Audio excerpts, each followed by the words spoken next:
안녕하세요. 시작좋은TV 사당동 공인중개사 이승주입니다. 여러분들 계약할 때 단독 명의가 아니라 공동 명의인 분들이랑 계약하는 경우들도 많죠. 예를 들면 계약하려는 세입자 입장인데 계약하려는 곳의 주인이 한 명이 아니라 2명, 3명일 경우들도 많습니다. 이걸 공동 명의라고 표현을 하는데 공동 명의자들과 계약을 했을 때 법적으로 만약에 해지를 하게 될 경우에 그렇다면 이 해지할 때도 모두와 해지를 해야 되는가에 대한 판결문, 판례를 하나 가지고 왔습니다. 그래서 여러분들께서 이 내용 판결문 좀 보시고 도움이 되셨길 바라는 마음에 영상을 켰고요. 먼저 첫 번째 한 가지 알려드리면 계약할 때 기준으로 먼저 이 임대차 계약이랑 매매 계약이 조금 다를 수 있어요. 예를 들면 임대차 계약은 명의자의 과반수, 임대차 때는 지분의 과반수, 그러니까 예를 들면 명의자가 2명이에요.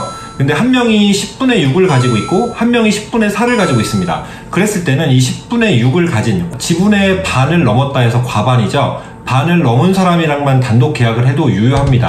하지만 매매 계약을 할 때는 지분의 전체, 그러니까 10분의 10, 1이 되겠죠? 다 가진 모두와 계약을 해야 되는 게 정상적인 법리이고요. 지분이 3분의 1씩 3명을 갖고 있어요. 그럼 이럴 때는 3분의 1씩 갖고 있는 3명 중에 2명, 그럼 과반이 되겠죠? 과반과만 계약을 해도 임대차 계약에 유효한데요. 이럴 때 이제 파생되는 문제점은 뭐냐면 나머지 3분의 1과는 계약을 안 했기 때문에 그 부분에서는 조금 나중에 이제 법리적으로 혹은 권리적으로 갔을 때는 문제가 될 수 있는 부분은 참고적으로 있어요. 하지만 임대차 계약 자체는 유효하다라는 부분을 먼저 설명을 드리겠습니다.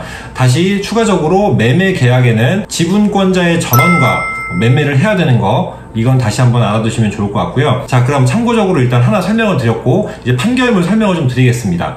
대법원 2015-1029 선고 2012-5537 판결입니다. 주제는 뭐냐면 공동임대인 전원과 계약을 했어요. 이럴 때 전원이 해지의 의사표시를 해야 하는지 여부가 판결의 쟁점이었고요. 판시사항 먼저 한번 불러드릴게요. 여러 사람이 공동임대인으로서 임차인과 하나의 임대차 계약을 체결한 경우, 이 경우는 조금 다른데요. 과반수와 계약을 한 게 아니라 명의자 여러 명 있는데 이 전원과 한 팀의 임차인과 계약을 한 거예요. 자, 이럴 때는 조금 아까 말씀드린 법적인 과반수가 아니라 이 경우가 더 흔할 수도 있는데요. 이 경우는 사실 일반적으로 계약할 때 명의자가 여러 명이라도 과반수 계약을 일반적으로 하지 않고 명의자 전원과 계약하는 경우가 훨씬 일반적이죠. 그래서 이 판결문을 제가 준비해 온 것도 그런 이유기도 해요.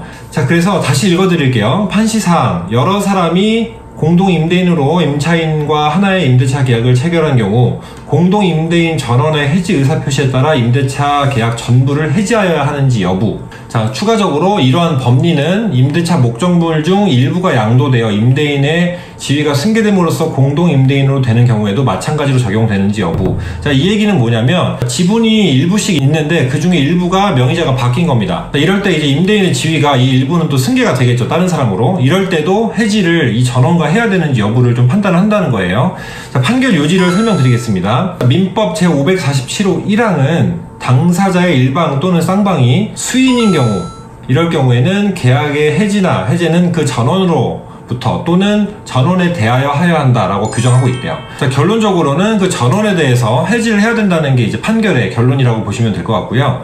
자, 마저 읽어드리면 여러 사람이 공동임대인으로서 임차인과 하나의 임대차 계약을 체결한 경우에는 민법 제547조 1항의 적용을 배제하는 특약이 있는 등의 특별한 사정이 없는 한 공동임대인 전원의 해지 의사표시에 따라 임대차 계약 전부를 해지하여야 한다. 그러니까 이제 우리 특약으로는 설정이 가능하다는 겁니다. 특약으로 설정이 가능한데 이 특약이 없다는 경우에는 일반적으로 전원이랑 계약을 했으면 전원이랑 해지를 해야 된다는 이야기겠죠. 자, 이러한 법리는 조금 전에 있었던 임대차 계약의 체결 당시부터 공동임대인이었던 경우뿐만 아니라 임대차 목적물 중 일부가 양도돼서 그에 대한 임대인의 지위가 승계됨으로써 공동임대인으로 되는 경우에도 마찬가지로 적용된다. 아까는 명의자가 일부가 바뀌었다고 하는 경우로 예를 들었는데 예를 들면은 한 주인이었다가도 지분을 쪼개서 중간에 일부를 또 승계를 받은 거예요. 수인이 된 경우입니다. 이럴 때도 이제 전원의 계약 해지 의사가 표시가 돼야 된다라는 겁니다. 자, 그래서 이렇게 판결 요지를 간단하게 한번 설명을 드려봤습니다. 자, 요지는 그겁니다. 원칙적으로 했을 때 이제 임대차는 과반수 이상과 계약을 하면 효력이 있지만 일반적으로 실무에서는 공동명의자들 다 나와서 혹은 한 명이 대리계약을 통해서 전원이랑 합의를 해서 임대차 계약을 체결하는 경우가 훨씬 많죠. 매도의 경우에는 당연히 전원이랑 계약을 하는 건 당연하지만 임대차일 경우이기 때문에 제가 추가적으로 설명을 드린 거고요. 그래서 결론은 다시 한번 정리드리겠습니다. 드리면 전원과 해지해야 된다가 결론입니다. 자, 오늘 간단히 이렇게 또 판례 하나를 설명을 드렸고요. 이 영상 보시고 도움이 되셨길 바랍니다. 오늘도 시청해주셔서 감사하고요. 아시죠? 구독, 좋아요 부탁드리겠습니다. 감사합니다.